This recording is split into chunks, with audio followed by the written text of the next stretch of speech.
Chuck.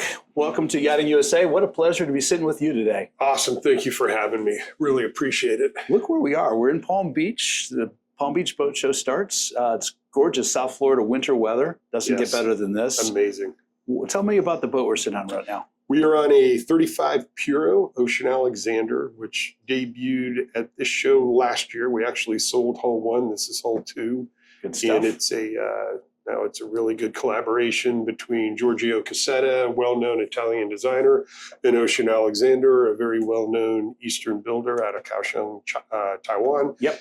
And that collaboration has resulted in a boat that's kind of a new class for Ocean Alexander, and it's really gone over well with the clients. The little bit of the European flair with the traditional Ocean Alexander's always been a ship type of a boater's boat that's seaworthy and sturdy, and it's got that and wrapped up in a beautiful package. I was walking around the boat earlier as we're setting up, and it looks like a very nice family boat. It's got a little bit of everything you need. And lots of space. We're taking advantage of the Sky Lounge actually to turn into an impromptu studio today. So amazing. Good to have you here with us. This is interesting because you and we go back pretty far in the industry. I guess I predate you slightly, but you started with MarineMax in 1992. I did. So Bill McGill, our founder of MarineMax, we founded MarineMax, formed as a public company in 98. He hired me in 1992. We were basically one store with one brand, and I started selling Sea Ray. I was going to say, Sea Ray was the brand that everybody knew you guys by. It really was. I mean, even as a public company for many, many years, more years than we like, they would still call us the Sea Ray place. And, we've tried so hard to be so much more. But honestly, without a brand like Sea Ray, I don't believe we could have ever brought the dealerships together that we did to become public. So it really, Sea Ray's, we all have a special place in our heart for that brand. And at the time, it's the greatest brand in the world. Certainly the greatest brand in America. Yeah, right? No question about it. Those boats were just amazing. And they were built on the east coast of Florida by and large. Yeah, that's right. And with the common ground there too is I started my business in the back of my dad's shop in Clearwater. Yeah. Right on Almelton Road. And I remember if I just went just a little bit west and turned right and came up US 19. You were on our front door. There you were. And that was some of the first business I did was with MarineMax. And it's so cool to be here in 2025 having this conversation. We have so much behind us to get to this point. Yeah. Wow, what a story that is. Let's talk about the Sea Ray story, because that is kind of how everything started. And you guys basically pulled dealerships together to kind of create a consortium of dealers? We did. It was in a time where there was a lot of companies consolidating and going public. Certainly in the auto industry, they were doing that. And our founder got an idea that Bill got an idea that and the idea, I got to go back one step. The idea was to provide a better experience to the customer. At the end of the day, it really wasn't about let's make more money, let's consolidate. It was let's provide opportunities for the team, which I could tell you, sitting here almost 33 years later, it provided me incredible opportunities for others, but it provides a better experience for the customer. And I'll kind of explain how. But we were basically 5 Sea Ray dealers, big Sea Ray dealers, but Sea Ray was the common brand, the common thread through it all. And there was enough critical mass at the time. We were somewhere around $220 million. So not a very big company, but at that time, big enough. Right. And it was just big enough to go public when you think about it. You have to have a big enough company. That's true. Sea Ray provided enough business for those companies to form together. And then through the years, we've had a number of acquisitions that all of the dealerships we acquired primarily had Sea Ray as their main brand. And there was other brands that came in and out, but Sea Ray has been a common thread, and today is still, if it isn't our largest brand, it still is, 1 or 2. It's right up at the top. Brunswick never factored into your public move. It was they strictly stood in as the owner of Sea Ray, and you guys worked independently of each other. They did, with some collaboration, I'm sure. There was a little bit of collaboration early on where they did get a certain stock grant for for allowing us to go public, because there's dealer agreements with every dealer, and we needed their permission to have the dealer agreement transfer from what we were, Gulfwind Marine, to MarineMax. So there was a little bit of a partnership there. But no, at the end of the day, Brunswick was a manufacturer. We were a dealer. Right. You know, we were, I would say, simply a boat dealer, but at the time, it's pretty much what we were. Pretty simply a Sea Ray dealer, and Boston Whaler had entered into it a little bit, but at a lesser scale. Now it's grown to be equivalent with Sea Ray. Some years a little bigger, some years a little smaller, but they're two of our biggest brands year in and year out. Nice brand. Yeah, they are amazing. It's amazing what they've done through the years. And I think we've helped with that, to be honest. Of course, you would have to. You know, that the amount of the customer feedback that a company like yours would bring to the table would have to have a lot of influence in how these boats get built. Yeah. And what we'll be talking about here in shortly is the fact that you start out selling boats. Eventually, you're evolving into actually building boats. And that's interesting because, you know, I go back so long in watching boat builders in North America and the rise and fall, and it's been fascinating, and I'm blessed to have been along for the ride on a lot of these builders. For instance, I point to Yachts, and I was very close to the Lazara family because they were building the Gulfstar line in St. Petersburg, and they were my first OEM account. Great family, great nautical family. They are, right? And Dick is still a dear friend of mine, as is Brad, and you know, they just lost their son Richie, but Tony and I are still pretty tight, and you know, it's a cool family. But you know, we watched what happened when Vince's company Gulfstar got basically consumed. Viking took them over, and then eventually they went away. And I remember the phone call when Dick called me to ask if I'd sit in some design meetings with them because they were going to come out with a new brand called Yachts. Yeah. And we integrated davits into the bulwarks of these boats, and was very cutting edge at the time, and it's been copied a lot since then, which is a great compliment. Yeah. But I watched that brand build and build and build and do very, very well. And then all of a sudden, I think they overstepped going into the bigger boats, and that hurt them. And then they tried to reinvent themselves, but there was too much competition coming out of Taiwan and coming out of Italy, and they couldn't survive it. And that story's repeated itself in this industry a bit. No, it is. It's a great point. I mean, as a Sea Ray dealer, we went at that time to probably 58 feet was the most relevant boat that we had, and they hadn't come up in the L class yet. And then the small Lazara came out. Well, I think it was 76, and they built one a little smaller, 68 maybe. And those boats were cutting edge, and we lost so many of our customers to that brand because we didn't have an offering for them. It was phenomenal what they did. And, you know, there weren't a lot of lessons learned, I think, to fall back on for people like that. You know, we've got a great product. We've hit the mark. We're selling a ton. Logically, they think, well, we need to go bigger because our customer's going to go bigger. Well, you know, I don't know that always translates. Funny enough, when I look at it, I look at Sea Ray. And Hatteras is another example. I point out that, you know, they had a pretty good business going in the 70-foot range. The Clorox bottles that people used to talk about, but the long-range cruisers, they did well with that brand. And then they got into the 116, and then they got into the 130. And I'll never forget the Fort Lauderdale Boat Show. They brought their 130 to the show, and they had the misfortune of having it tied to the dock directly behind North Coast's 130, brand new offering that came out of Seattle.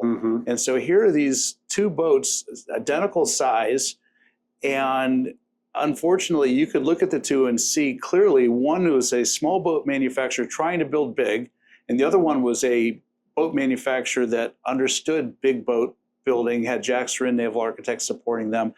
And that was one and done for Hatteras. That didn't work out so well for them. It's not longitudinal length, it's volume. You know, they become significantly bigger as you go bigger. You know what that does? It's and I've seen it, and I tell you this is where when you become a MarineMax, you can get a little bit of influence, and it's really just influence, it's advice, but we've seen it so many times, and we'll talk to some of our manufacturers that just because you dominate the 50 to 80 doesn't mean you should build 100. That's right. And what happens with Hatteras, and we were a Hatteras dealer for many, many years, love the brand. The intellectual capacity that goes into the workload that goes into building a 130 or a 116 could have been used and allocated to keep the 76 relevant or the 75 relevant or make the 80 relevant or build a 90. And instead they're building this flagship for all the right reasons in their head. Right. But the reality is customers don't come to Hatteras.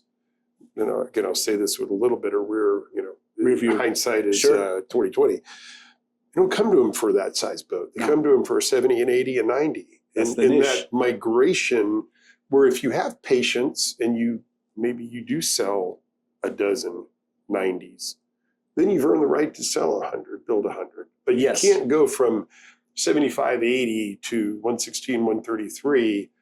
It just doesn't always translate, right? That buyer needs to understand. And the builder, let me back up. The builder needs to understand the competitive landscape of building a 133-foot boat and where that customer is going to go first. And are you going to be able to pull that customer out of that swirl, out of the baits of the other brands to bite on what you have to offer? And it's not easy. No. It's not for the faint of heart. And back when that boat was built, and this is the interesting takeaway when we talk about the decline of yacht building in North America, there were, I've counted over 30 shipyards in North America building over 100 foot. So you had real competition back then that doesn't exist today in North America, but it did then. And there was a lot of choices, and a lot of it came out of the Pacific Northwest. There's a big building market out west that was really doing well. With some great brands that thrived, and now maybe you're in maybe in a period of rediscovery. Certainly some of them don't exist anymore, or they're not active anymore. Right. Most of them don't exist anymore. And trying to be relevant. Example would be, look what Westport did.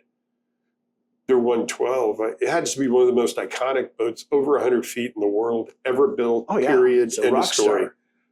However, what happened with that boat, I think, is it was so successful, they started building other boats instead of saying, how do I keep the 112 relevant in the market that we're playing in today, where we're dominating, absolutely dominating. Yeah.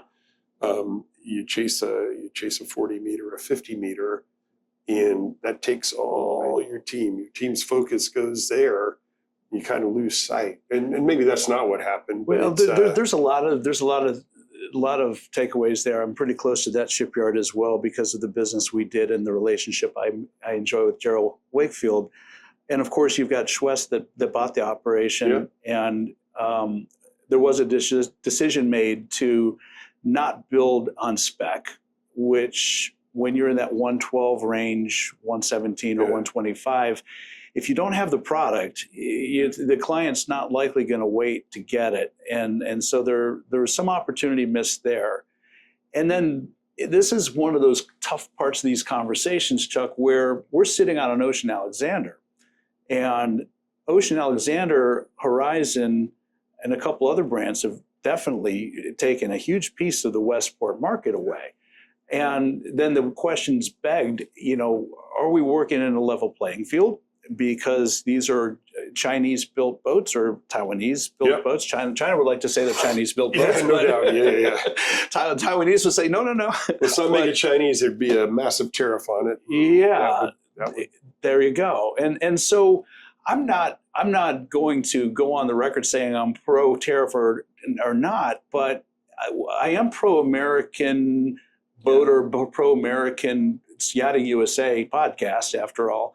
And I do want to see, in my lifetime, if possible, boat building coming back to the United States. And I'm not sure what that looks like or if even can happen. But I'd like to think if there's a will, there's a way. And so, the question is, are we working in a competitive industry where everybody can compete, or there are unfair advantages that exist? It's a great question, and and I don't know that there's a simple answer. There certainly isn't a short answer. So yes, I believe in America. I think there's no country like ours. If we decide that we want to build yachts for Americans here. We'll build yachts for Americans. We'll do a phenomenal job. The challenge that I think we run up against is it starts really with workforce. When you go to Italy, and a month ago I was in Italy and I toured 6 shipyards with our group, and we went. You didn't have to go very far to get to 6 of them, did you? No, you really didn't. You go to Viareggio. It's the epicenter of yacht building in the world. It is. But what I love about that place, what I absolutely love about it, is when you can talk to people on the line that speak English. Yep. They're second, third, fourth generation multi-generational shipbuilders. Yes. My dad did this. My grandfather did this. They aspire to be that. Yeah. And I don't know that the U.S. we're in such an interesting place right now that I don't know that if your father was a carpenter, there's something that's getting in the heads of our youth today, and maybe in the heads of the parents ahead of them, that are, I want better for my child. Right. I don't want you to be a carpenter, where if you go over there, I want to teach you the trade. Yeah, it's artistry. Yeah, it's artesian, right? Right? And it's artesian. You know, when I was doing business, for instance, with Palmer Johnson and Berger Boat Company up in Manitowoc and Sturgeon Bay, multi-generational, no question, 2 and 3 generations, woodworkers, joiner workers, welders, fabricators, electricians, plumbers, and it was really cool because if PJ had a bunch of projects going and Berger was a little slow, they'd pull labor up to Sturgeon Bay to work on these projects and vice versa. Yeah. And so there was a community. And if you were in Italy, you probably noticed that walk outside those shipyards, you don't have to go very far to see the shingles hanging outside of little shops that are supplying stainless work, you know, copper work, fiberglass or carbon fiber work. It's everything they need is right there. And you go to the Netherlands, the same thing. In the country of the Netherlands, where you have so many, you know, high-end, well-established brands, the infrastructure exists with the labor, the training, the apprenticeship programs, and the subcontractors to support this boat building. And even beneath that, the aspiration that somebody, a young person, wants to move into that business because that's what I want to do. And for the last 3 or 4 years here in the United States, there's been this conversation about forgiving student loans for all these people who've gone to college to get degrees that they can't use for anything, and have never been probably vocationally guided. Yeah. I would say stimulated, right? Just you know, you go through high school and make this much being a mechanic. Right. Well, there you go. You go to high school and you go, well, what are you going to do? What college are you going to go to? And 20-30% of the kids are probably really, truly college bound. Mm-hmm. What about the other 60 or 70% of the kids that are not college bound? There's not a good program for that. It's one of the reasons why I took my son out of high school. I'm homeschooling him because I realized I can put him in a good direction, whether he wants to go to college or not, better than these government schools can. So yeah, I just got on my soapbox for a minute, but the point is we do need to have, and it's like, I know you and I talked about junior achievement being one of those, the MIASF, MarineMax. We're talking to these organizations about telling these kids about vocational opportunities. Yes. Look, I think call it the trades, and maybe it starts with just a different name, but call it the trades. It offers a tremendous future, great stable income, and when I say stable, you'll do it for the rest of your life. Yeah. I mean, we need 100 technicians today if we could hire 100. But the problem is you work so hard, maybe you find 30, 40, but we get 20 or 30 of them retire and kind of time out. We're just barely holding serve, and for the good of not only the boat industry, but we'll stay on that because that's what we talk about. But I mean the home industry too. Sure. How are we gonna take care of all these homes and condos and boats that we're building if people can't come and fix a door, can't come and fix an ice maker? And AI's not going to fix this stuff.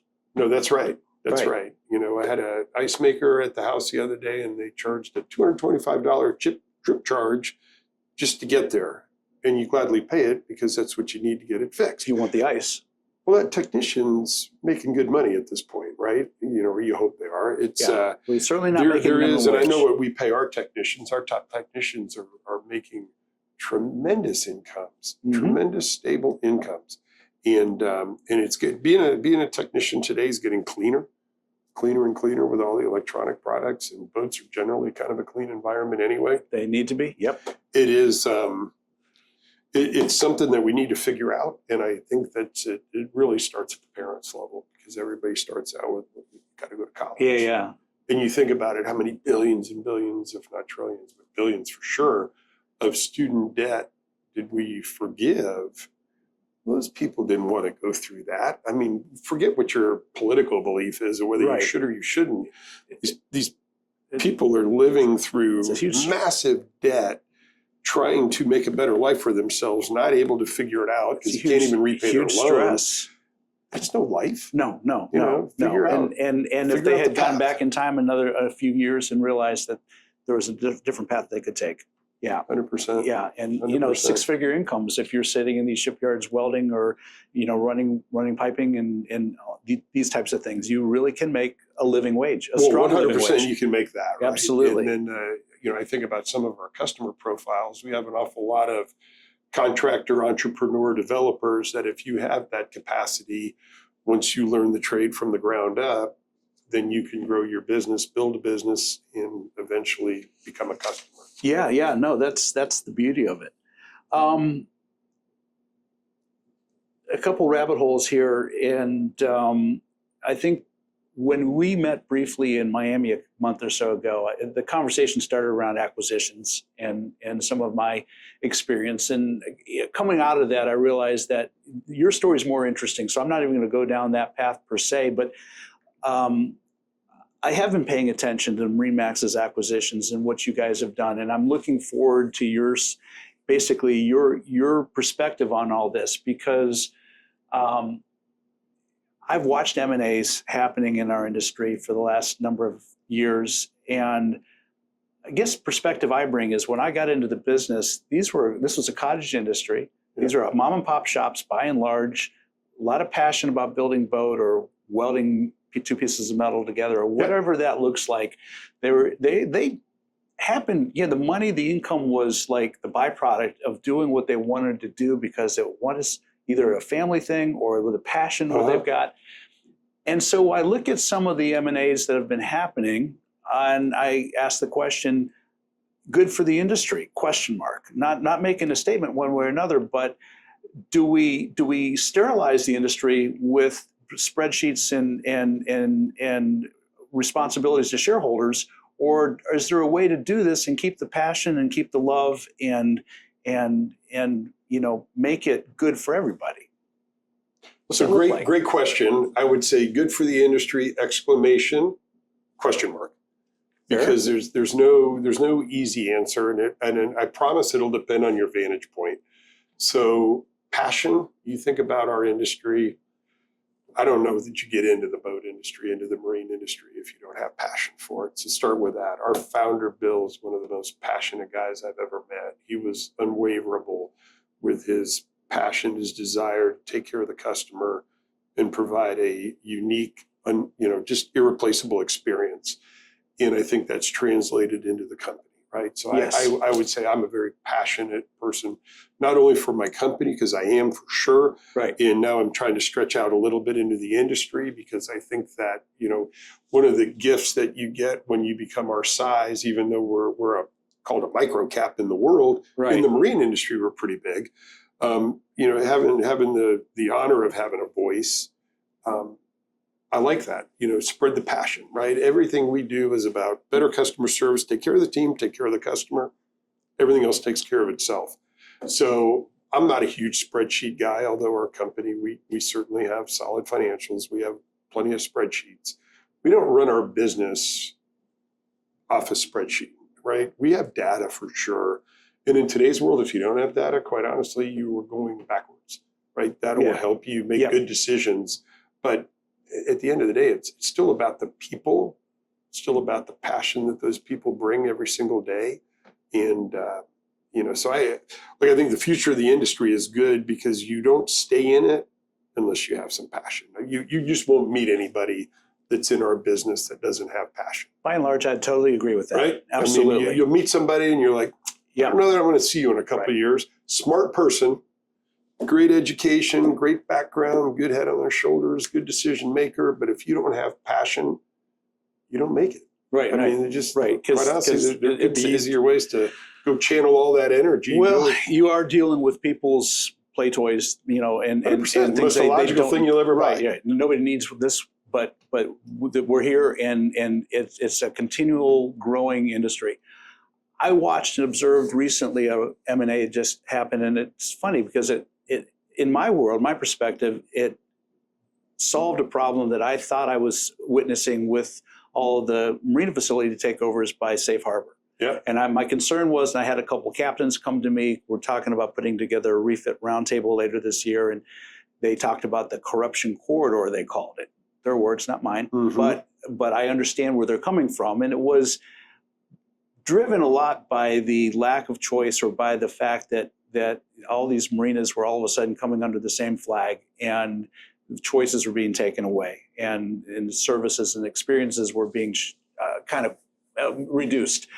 And then Blackstone comes in, and it's what, a $5.6 billion acquisition? I believe it is. That's real. It's real money. And what I found interesting is I did some digging, and a friend of mine kind of directed my vision to what they did. Blackstone has got two parts of their business. They have a real estate part, and I've always looked at these acquisitions of Safe Harbor as a real estate. And the concern was, you buy all this real estate that can't be replaced. It's there, and that's all there is. Yeah. And you decide one day, okay, it makes more money to stack multi-residents on this property than to bring boats in and work on boats. We start seeing our business model shrinking and our opportunities shrinking. Blackstone came in not with the real estate division, but with the infrastructure division.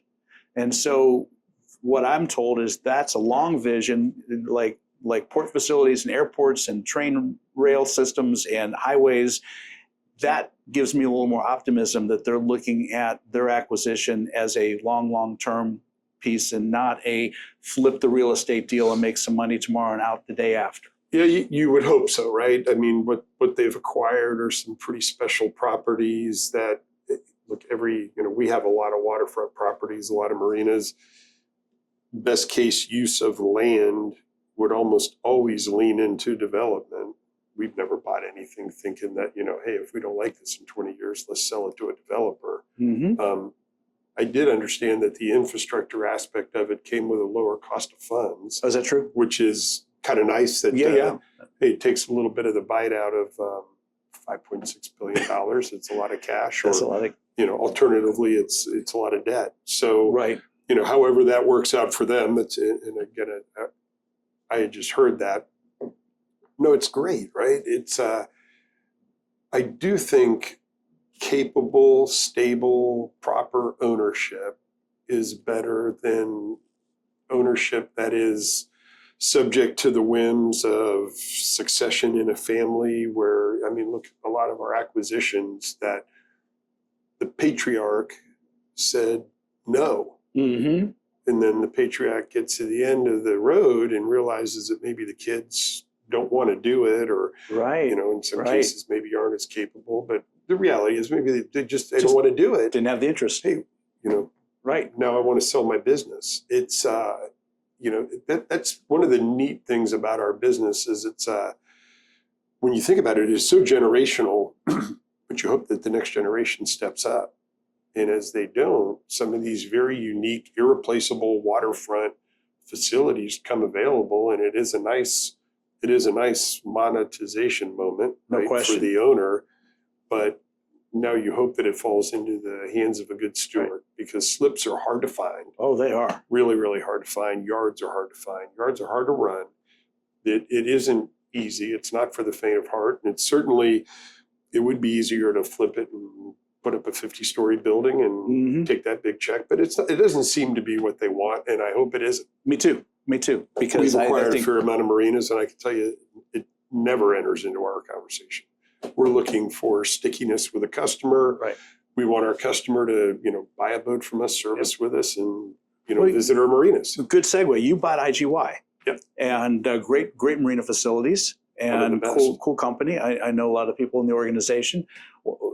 why don't you take a moment to share with us the thought process behind that acquisition, because that ties into something we'll talk about here soon, the Superyacht division. Yeah. I would say the seed that germinated into the decision to buy that started in the downturn. So think about what MarineMax has been. We're an accumulation of boat dealers. So we sell boats. Mm-hmm. But you go through 08 and 09 when boat sales are just, that's your 90% of your revenue comes from selling boats, and then maybe the rest comes from fixing boats. Well, back then nobody was buying, nobody was fixing. It was a really, really tough time. It was a light switch. That's what I saw. It was a big light switch, right? Yep, went off. But we saw dealers around us that owned marinas that had storage that, hey, people still need to store their boats. So they had a revenue stream coming in. And as we looked to lessons learned coming out of the recession, we said going forward, as we look for dealerships, we were still in the dealership mindset. Right. As we look for dealerships, we should look for ones that have marinas, because in a cyclical business, which it is, we will have better insulation if we have storage. So that's kind of where it started. We started looking at, dealerships that had storage. Well, fast forward it, as Bill moved into the chairman of the board and his son Brett took over, Brett said, look, I want more insulation from just being a boat dealer. Let's get more active and maybe forget a boat dealership with a marina. Let's just look at a marina, which was new for us. But marinas they're expensive, but there's a lot of margin in marinas. So it's a good, profitable business once you can get past the cost to buy the marina. The real estate $5.6 billion, you got to do a lot of business to pay that back. Yeah. But they will do a lot of business to pay that back. Well, the boats are always going to come because there's the one resource that's not going to be replaced. There's only 100%. X number of slips available, and there's more. Look at the number of yachts being delivered every year. Yeah. And the fleet continues to grow, but the marina facilities are not growing to keep up. That's right. There's no way the slips in the world are growing as quickly as the boats are being built. And then the other boats don't really go away, do they? Right? No. I mean, a 30-year-old boat is still floating out there somewhere. It's still tied up somewhere. And ideally, you don't want to just have a boat sit stagnant in your marina. You want a good customer that's in and out, using fuel, doing all the things that they do. But we've started expanding, and that's where IGY came in. We had done a couple marinas. We realized that, hey, we can do this, and we can do it better. We can do it bigger.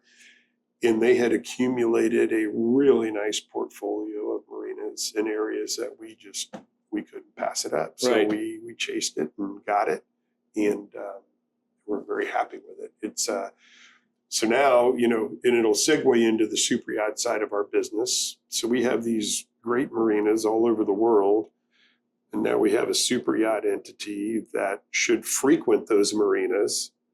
So now you're just staying in touch with a customer. Well, wherever the customer goes, he's still doing business with your organization, and you have the feedback from him, because when he decides that in his boat's a little too big or a little too small, he wants to shift this way or that way, you're already in those conversations. Which, by the way, every owner either wants to go big or small. That's right. They never stay anywhere, right? It's either they're and many times we see it more like the sine curve, right? Where you work your way up and you think, oh my gosh, I got to whatever it is.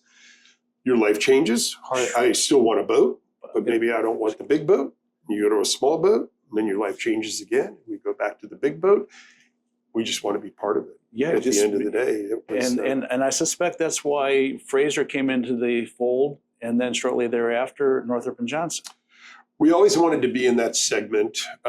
We do like it. It's not, look, being a boat dealer, we have inventory that we have to buy, so we're very asset intensive, right? It's a costly business. Yeah. With lower margin in the brokerage world, the Fraser, Northrop and Johnson world. Customer wants to sell their boat. We're like a real estate agent, so we don't own the boat, we don't maintain it, we don't store it, we don't clean it. We represent it, we sell it, and we take a fee. That's right. So it's a nice, clean business. Yeah. So we like that. And we had looked forever at a couple of businesses, actually Fraser a couple times, and we were just never able to come to terms on valuation. But what got us over the hump on valuation was We became a company through other brands past Sea Ray. Now we're an Asmund. We did Hatteras for a while, and we're a large Asmund dealer. Our customer was getting to a certain size, and then they'd leave us. Mm-hmm. So we've had the relationship for 15 years, and I can name the names. They bought a Sea Ray, they bought an Asmund, they bought a bigger Asmund. Now they want a bigger boat, but it kind of stopped. Right. Where at the time it stopped where Asmund stopped. Right. And they're like, Chuck, we love you guys, but we're going to go buy this, or we're going to go buy that. Or if we were able to sell them the boat, they would call somebody for charter. They would call somebody for yacht management. And finally, it was enough.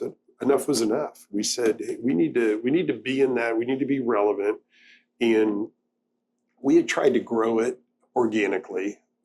Because I was sure we could grow it organically, and we didn't, to be honest. And I am sure we could have. It just wouldn't have been in my lifetime. It takes a lot, when you get to meet these people. They're the team at Fraser and Northrop Johnson. They've been at it forever.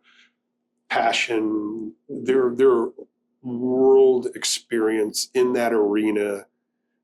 I can't train it in 5 years, 10 years. They've built the relationships. See, this is a relationship industry. 100%. And you don't just switch brands or switch. I mean, it's something that is a long-term, long vision. Anybody comes in here with a short vision thinking they're going to just be successful like that, that's right. By and large, more often than not, are fooling themselves. It's not happening. So you were right. By picking up a legacy brand like Fraser or Northrop Johnson, you didn't just get the brand. You got the brokers, you got the history, you got the clients, you got the reputation, you got the culture. That's right. And look, at the time we knew what we were doing. It's if you lose the brokers, the vast majority of what you bought walks away. Mm-hmm. So it was, we were very thankful that we had a great transition in. We were able to retain all the brokers that we wanted to retain. We've tried, and we still today, we try to provide them best in class tools that maybe if you were just standalone, you couldn't have these tools. We're working on things right now, which we're so close to launching. It's super exciting. Customer IQ and Yacht IQ are two in-house proprietary tools that we've developed that will help you with customer analytics, customer behavior, customers' engagement with various websites.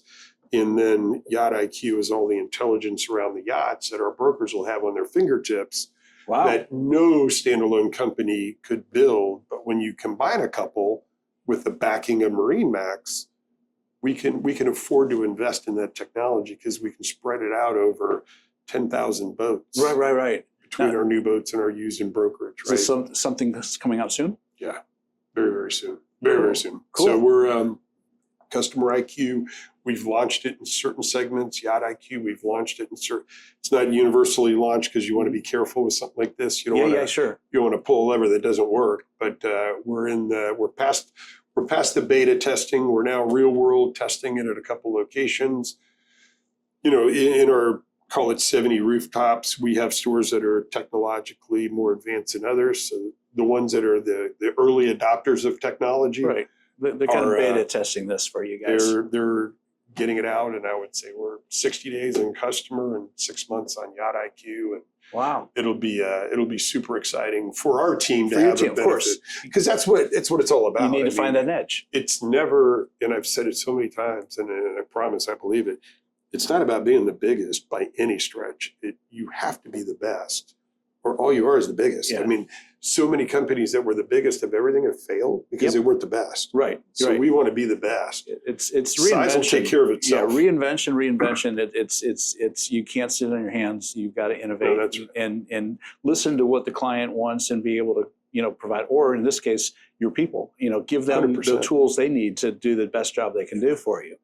This is a great segue into the fact that you did create a Superyacht division, and I've always been curious about this because, I in my career found that I needed to be in the Superyacht world because that's what I could. We never were good at making 100 widgets. Mm-hmm. We were really good at making one or two really freaking great machines, well engineered and integrated with a really cool yacht designer, a really cool yacht builder. And that's the large yacht marketplace. And that's where I cut my teeth, and it's a completely different animal than when you see the production builders, like the Sea Rays and the Boston Whalers and all that. Sure it is. Flip that over now. You're coming out of production building. You're coming into the big boat market. What's that learning curve like, and what's that to a company like MarineMax, who's going to now enter into the big boats and fully immerse yourself in the large yacht industry? Well, the learning curve, first of all, we didn't know what we didn't know. We believe certain things. I always say we don't know a lot about it, but we're quick learners. It's the voice of a wise man who says he doesn't know what he doesn't know. That's right. No, we didn't. We had assumptions, and you got to keep your eyes and ears open. But by acquiring great companies, we didn't have to learn. We didn't have to be in the fire to learn. We just had to watch what they were doing and learn from them as quickly as we could. In fact, when we purchased Fraser, we wasn't very long after it, Northrop Johnson called us and said, "Hey, we see you guys are acquiring a bunch, and we'd be interested in talking to you." And we said, "Listen, we don't even know what we've got. We know we've got a good company. We want to learn this business, but before we get more deeply in it, we just give us some time to understand what we are entering into." Taking that look, we don't know what we don't know approach. We know we like the space. We know that you look at it, you want to be part of it, right? The business is real. We like the 360 view of it between yacht management, crew placement, charter management, charter retail, the whole thing. We've got it all. We didn't need it any bigger, but they talked their way into the room, to be honest with you, because we knew one of the gentlemen on their team. We used to work for us, and we're like, "All right, come on up, we'll meet. Can't hurt anything." Right. We kind of fell in love with their team, and then it was. It's people business. It is a people business. We know, right? That. And we thought these are people that can be additive, and I would tell you honestly, at first thought, we're like, this will be cool. We'll combine the two companies. We'll be the biggest super yacht provider in the world by every definition, and now we're the biggest. But as we got to know that both companies, in a little, to some degree, both customer bases, people went to those two companies for two different reasons. And the brokers that go to work there, the team that goes to work there, they were two different companies. So we chose, very deliberately chose, to leave them independent. Fraser will be Fraser, Northrop Johnson will be Northrop Johnson. We'll build a back end that's invisible to the customer. Right. That'll have the benefits. Right. You don't need HR at both places. Right. You don't need IT, website development. Right. All of that can come back. Right. And of course, you've got Fairport Global in the middle of this to supply yacht management services and yacht support oversight, I would imagine. Well, as an independent, kind of independent to Fraser that has that. They came with IGY, funny enough. That's right. We had talked to them. We were going to bolt it on to Northrop Johnson, but unbeknownst to us, at the same time, they were talking to IGY, and they went the IGY direction. It was disappointing at the moment, but that's life. You don't get every acquisition that you chase, and but then also funny it enough, came full circle. And it came full circle. It is funny how that happens. Yeah, but but this the super yacht side is amazing. Yeah, we love being in it. We're very comfortable with what we have right now. I believe, although I would have said the same thing when we acquired Fraser, our growth can be organic. We have all the tools now, all the capabilities. We can keep growing in the space. I think we'll grow. If we grow, we'll grow. And we're not chasing the next one to say, all right, I need another store in there. Right. We have enough critical mass to be relevant. So I'm going to put you on the spot just a little bit, because I'm going back to this whole idea about building in the United States. And MarineMax is a large 2 billion, 2.4. Okay, that's real. Yeah. If you had a consortium, a group of owners or industry professionals who wanted to start a boat building business in the United States, what would that look like? How can you combine the power of MarineMax with the ability to do something here rather than chase the customers across the pond? Well, that's a great question because we are a manufacturer in the United States, yes. Right? We acquired Cruiser Yachts and we acquired Intrepid, and to kind of set the scale, those two companies build about 300 boats a year. In new boats, we sell about 5,000. So it's not people are like, oh my gosh, you're going to vertically integrate. No. Well, no, I need 4,700 more boats to vertically integrate. We're not even close. We don't want to. Right. Both of those had a unique story behind it. We're happy to be in it.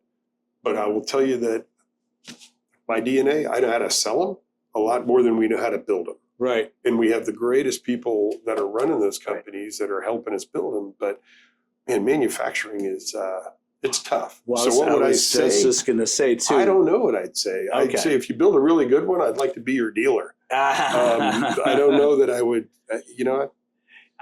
from my perspective, Chuck, it's going to take the brokerage community to have a little bit of influence into working with a high net worth individual to say, hey, I can take you to Holland, or I can take you to Italy, or wherever, and we can get you the boat. Yeah, it's safe. I will get my commission, and you'll get your boat in a period. It's going to take that high net worth guy to say, yeah, but I really want an American built boat, and a right broker to say, yeah, well, here's how we can get this done and map it out.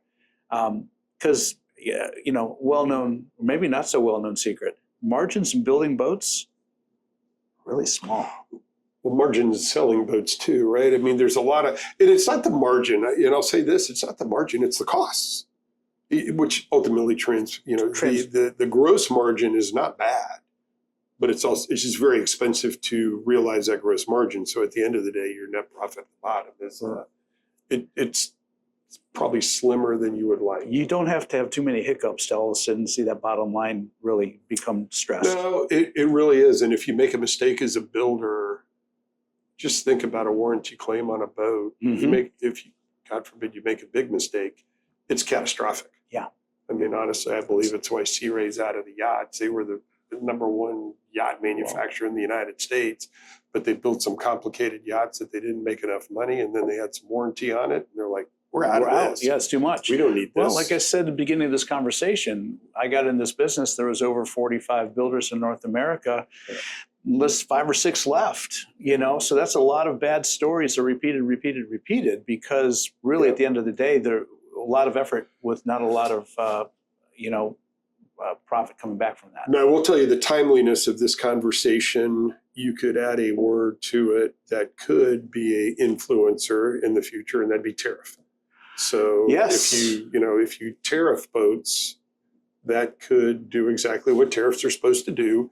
It brings production back to the United States. I don't know if that's going to happen. I can tell you this though. We talked to a lot of European manufacturers, and they're talking more now about maybe putting a footprint in the United States, because look, in the global scheme of boating, the U.S. is very, very, very important. I mean, it's about 1/3 of the yachts sold in the world come to U.S. owners anyway. So that's a big segment. You can't ignore it. Right. Well, and I'll tell you, in the large yacht industry, I did an interview last year with Farouk Fedi with FedShip, and then another one with Rose Dahman at the Superyacht Forum. Rose shared with me that 74% of the support vessels and AMLs that they're building right now are American clients. Yeah. And Farouk said that was 65% of the FedShips sold are to American clients. That's a significant number of U.S. clients building the large and very large boats. Yeah. So, and then you look what Bill Gates just built there at FedShip at the Van Lent facility with Breakthrough, one of the first hydrogen. Beautiful boat, by the way. Spectacular boat. Spectacular boat. And And I say that with any criticism, because you're not going to get that kind of technology without the cooperation of the owner in the shipyard and the technology providers. And I understand that Mr. Gates, sequestered a number of millions of dollars specifically to fund the research to bring hydrogen power. Yeah, that's a very unique, right? You got the right owner and the right builder and a right partner in the Right. hydrogen company that's going to help them figure out how to make it all work. That's pretty special, right? Yeah, and that's how the technology comes into our industry. So people that come to me in the past and criticize large yachts and the high net worth people that buy these boats or build these boats, I point to the technologies that are on these boats here and the boats that you're selling in production right now, and say a lot of that started because somebody decided they were going to invest in that idea and develop it in the larger boat. And then once it's perfected, it does find its way down into the smaller boats. You know, it's funny, there's certainly, there's the prevailing wind of, social outreach for a big white yacht, right? Nobody ever feels sorry for a yacht owner, nor should they. But some of the disdain that they look at these boats at, I wish they knew, like the boat we're sitting on will keep 75 people busy 40 hours a week for a year and a half. That's how many labor hours go into something like this. And it's not, it's a nice boat, but it's not, it's not huge. So out of it's just, yeah. It employs, and these are people, by the way, that and I'll go back to Italy. You're a third generation yacht painter. Where are you going to go work if they don't build yachts? You're not going to paint houses. No. These people are craftsmen. Right. No, so, the world is fed, in some cases, by tradespeople, and they build boats, they build yachts. And it's not a bad thing at all. No, there's very little robotics go into building a yacht. So much of it is hand fabricated, hand done, hand finished. That's right. And it's a gift that keeps on giving too, Chuck, because after you've delivered it, after it's gone through its warranty period, after the owner's taken delivery and he's hired the crew, that's right. And he's got the crew on board and he's got all that payroll going on and everything that goes along with that, and says, now we're going to go use the boat. He goes to an IGY Marina and he plugs in and he's paying docking fees and he's paying for the power, and his crew's going off to the local markets and buying goods. 100%. And it's guests are going to the restaurants. Absolutely. And they're hiring the local tourist boats and it's a economic machine that moves around the world, and every place it stops, it deposits cash. It does. There's no better way, essentially, to trickle down wealth from the high net worth individuals into our communities than these white boats. I agree with it. And it's a shame that there is a little bit of the, use the word again, wealth shaming going on. Environmentally, these people care about it. Philanthropically, they probably do more for the waters, for clean waters, than 100 random people.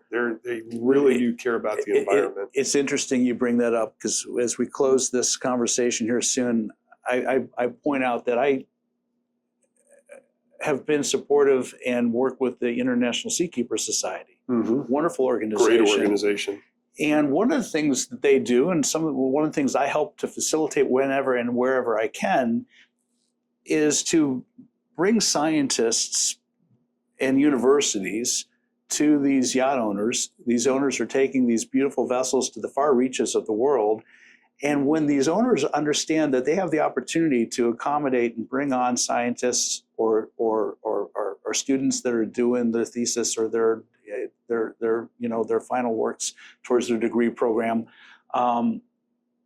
they love that idea. They love the idea of accommodating this and bringing people to a place that otherwise they couldn't afford to get to, mm-hmm. doing research on the oceans that needs to be done, that the private sector's got to participate in if we're going to, really scale it.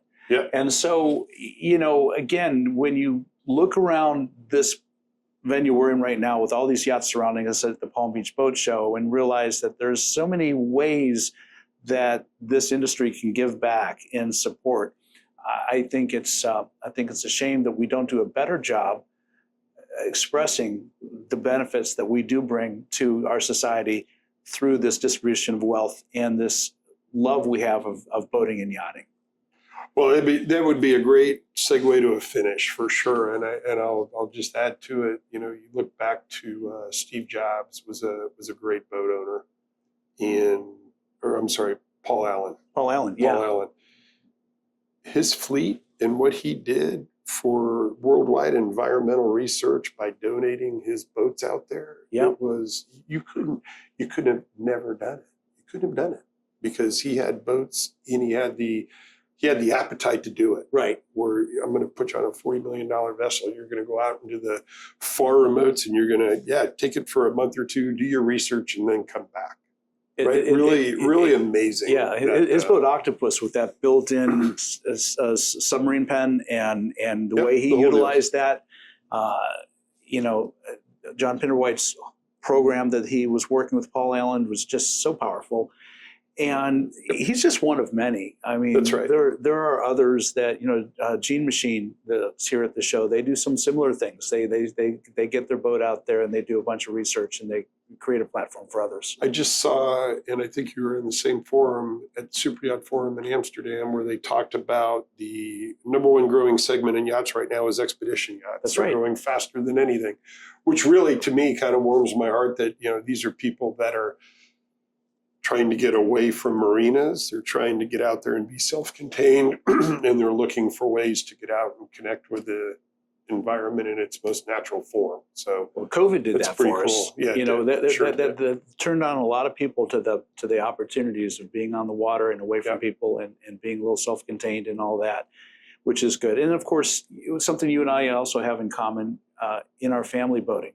I've got a small 30-foot boat that I enjoy and I love and I use, and it's wonderful to take the family and do things with them. I know you're a family boater as well. Very much so.